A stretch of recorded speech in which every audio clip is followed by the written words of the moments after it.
सनातन धर्म का ही ह्रास हो रहा है और लगातार हमारी संस्कृति भी पे ही ये कुठाराघात हो रहा है।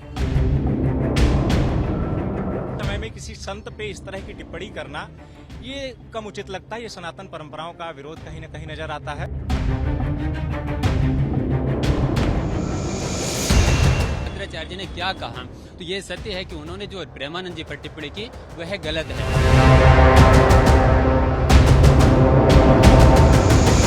जगतगुरु राम भद्राचार्य के एक बयान को लेकर सियासी बखेड़ा शुरू हो गया है।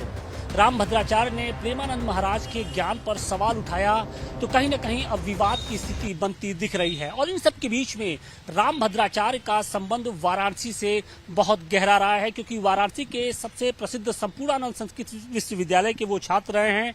यहीं से उन्होंने संस्कृत की पढ़ाई की और उसके बाद उन्होंने आगे का सफर तय किया। लेकिन उनके इस बयान के बाद यहाँ के छात्र क्या सोचते हैं, हम सीधे उनसे ही बात करेंगे कि जिस तरीके से राम भद्राचार्य जी ने प्रेमानंद जी पर बयान जो दिया है, आप उनके इस बयान को किस तरीके से देखते हैं? क्या एक संत की वाणी इस तरीके से होनी चाहिए, या लगता है कि उनके इस बयान से खुद सनातन का ही एक तरीके से अहित होगा?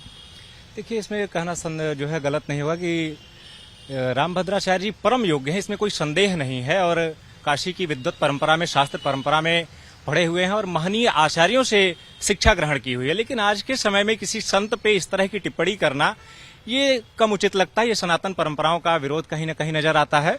और प्रेमानंद जी महाराज के विषय में अगर हम कहें तो वह एक संत पुरुष हैं और संत पुरुष भक्ति मार्ग के संत पुरुष हैं। भक्ति मार्ग का भी हमारे यहाँ बड़ा योगदान रहा है। जैसे पूर्व में यदि हम देखें तो कहीं न कहीं रैदास, सूरदास आदि बहुत सारे ऐसे भक्त कवि रहे, कबीरदास आदि लोग, जिसमें भक्ति मार्ग से लोगों को कहीं न कहीं प्रेरित किए हैं और परमात्मा तक जाने का जो एक भक्ति मार्ग है वह भक्ति मार्ग से ले जाना चाहते हैं। तो इस तरह की टिप्पणी करना थोड़ा कम उचित लगता है।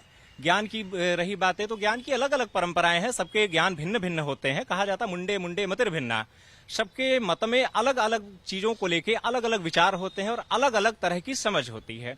तो भक्ति का अपना एक मार्ग है, प्रेमानंद जी का भक्ति मार्ग है। और मुझे नहीं लगता कि कोई ऐसी चीजें कभी उनकी आती हैं जो देश विरोधी या समाज विरोधी हो। लेकिन प्रेमानंद जी की जो लोकप्रियता है वो इस वक्त संतों के अगर हम बात करें तो सर्वोच्च पर दिखती है। क्या उसकी भी कोई जलन है क्या थोड़ी सी? क्योंकि बहुत सारे लोग कह रहे हैं कि जिस तरीके से उनकी लोकप्रियता बढ़ती जा रही है एक जलन भी हो सकता है। और दूसरा कि अगर दो संत आपस में इस तरीके से भिड़ते हैं या फिर बयानबाजी करते हैं तो कहीं ना कहीं सनातन धर्म का ही ह्रास होगा। निश्चित रूप से ये सनातन धर्म का ही ह्रास हो रहा है और लगातार हमारी संस्कृति भी पे ही ये कुठाराघात हो रहा है। और जहाँ तक प्रेमानंद महाराज की बात है तो निश्चित रूप से निष्पक्ष बात करते हैं। और ऐसा ये नहीं कहा जा सकता जैसा इन्होंने कहा कि उनको संस्कृत का एक शब्द नहीं आता। तो संस्कृत तो भव सागर है, जितना आप ज्ञान अर्जित करेंगे उतना ही आगे बढ़ती जाएगी, उतना और आगे आपको इच्छा होगी कि इसको जो है अभी कम है, इसके आगे और है। तो संस्कृत का पूर्ण ज्ञान पे तो कोई एकाधिकार किसी का है नहीं और कोई इस विषय में बयान भी न दे। और राम भद्राचार्य जी जो है दूसरों पर उंगली उठाते हैं, पहले ये अतिशयोक्ति नहीं होगी कि वो संत कम हैं और भाजपा के प्रवक्ता ज़्यादा हैं। उनको जो है भाजपा जो राह दिखाती है बीजेपी, उस पथ पे चलना ज़्यादा अच्छा लगता है। और जो है जो जगत गुरु की उपाधि है, देखिए हमारे यहाँ जो वो सियासी बयानबाजी ज्यादा, बिल्कुल सियासी बयानबाजी ज़्यादा कर रहे हैं। और हमारे यहाँ जो परंपरा है, संस्कृत की जो परंपरा है, शास्त्र की जो परंपरा है, वो जो है शंकराचार्य हमारे यहाँ नियुक्त हैं। अगर किसी के विषय में अगर कोई संत या कोई ऐसी धर्मपीठ जो अगर किसी जो सनातन विरोधी बयान दे रहा है या देश विरोधी बयान दे रहा है तो हमारा उसका निर्णय करने के लिए हमारे शंकराचार्य हैं। निश्चित रूप से उनका बयान ही मान्य होगा। आचार्य कहे तो ज्यादा बेहतर होगा। लेकिन क्योंकि राम भद्राचार्य का संबंध आपके ही इस विश्वविद्यालय से है, यहीं से उन्होंने शिक्षा दीक्षा ली है, जिस संस्कृत को लेकर वो एक तरीके से चुनौती दे रहे हैं उसकी शिक्षा उन्होंने यहीं से ली है। जब आपने उनका ये बयान सुना तो आपको भी कुछ अटपटा लगा, और इसकी वजह से किसकी हानि होगी? क्या राम प्रेमानंद जी महाराज की हानि होगी या राम भद्राचार्य की या फिर सनातन की? मैं सर्वप्रथम आपको बता दूं कि न तो यहाँ प्रेमानंद जी महाराज को मैं बाद में लूंगा और जो है राम भद्राचार्य जी को बाद में लूंगा। मैं एक ऐसे पत्रकार जो शुभांकर जैसे पत्रकार हैं, इसको जूता से मारना चाहिए। ये जो शुभांकर हुआ ना जो है, इसको जब हम देखते हैं ये जाकर के जो है 2 घंटे बैठ लेता है जो है जाकर के पूरी पीठाधीश्वर जी महाराज का, और आकर के यहाँ पर जो है इनसे कहता है कि जो है पूरी पीठाधीश्वर किसी को नकली कह रहे हैं, किसी को असली कह रहे हैं। वहां जाकर के पूछ रहा है कि युक्तेश्वर आनंद जी असली हैं या नकली हैं। ये कौन होता है जो है बताने वाला? वहां जाकर के पूछ करके आ करके और यहाँ जो है विवाद करवा रहा है ये संतों पर, और फिर प्रेमानंद जी महाराज के विषय में जो है ये पहले जाकर के जब मिल लेता है और ये जान लेता है कि प्रेमानंद, देखिए वो पत्रकार की बात हम नहीं करेंगे, हम यहाँ बात रामभद्राचार्य की करेंगे। क्या आप उनके बयान से सहमत हैं, असहमत हैं, या आपको क्या लगता है क्या उसका कहते जो मूलभूत है वो देखिए कहीं न कहीं जो है शुभांकर हुए। और फिर यदि आप ये कहना चाह रहे हैं कि जो है रामभद्राचार्य जी ने क्या कहा, तो ये सत्य है कि उन्होंने जो प्रेमानंद जी पर टिप्पणी की वह गलत है। उससे पहले उन्होंने पुरी पीठाधीश्वर जी पर जो कहा वह गलत है। लेकिन ये जो है जो पत्रकार बंधु जो आपस में भिड़ाने का कार्य करते हैं, ये बिल्कुल कदापि सहनीय नहीं है। लेकिन रामभद्राचार्य तो एक संत पुरुष हैं, उनको अपनी वाणी पे संयम रखना चाहिए। जिस तरीके से प्रेमानंद जी महाराज को लेकर उन्होंने टिप्पणी की है, देश का एक जो बड़ा धड़ा है वो कहीं न कहीं आहत दिख रहा है। देखिए, आप संत की बात किए तो संत हमेशा शांत रहता है, ठीक है ना, और वो संत नहीं है, वो लंठ है, ठीक है। और ये संपूर्णानंद हमेशा विद्वानों की भूमि रही है, कहीं नहीं कि उनको पढ़ा के लिखा के भेजा वहाँ पे, और ऐसे बयानबाजी कर रहे हैं हमारे शंकराचार्यों पे। तो वो क्या लगता है कि सनातन की ही हानि होगी? सनातन की हानि, और वो खुद सनातनी की हानि कर रहा है। वो अगला व्यक्ति बैठ के जगत गुरु बोल रहा है, वो खुद ही सनातन का विरोधी है।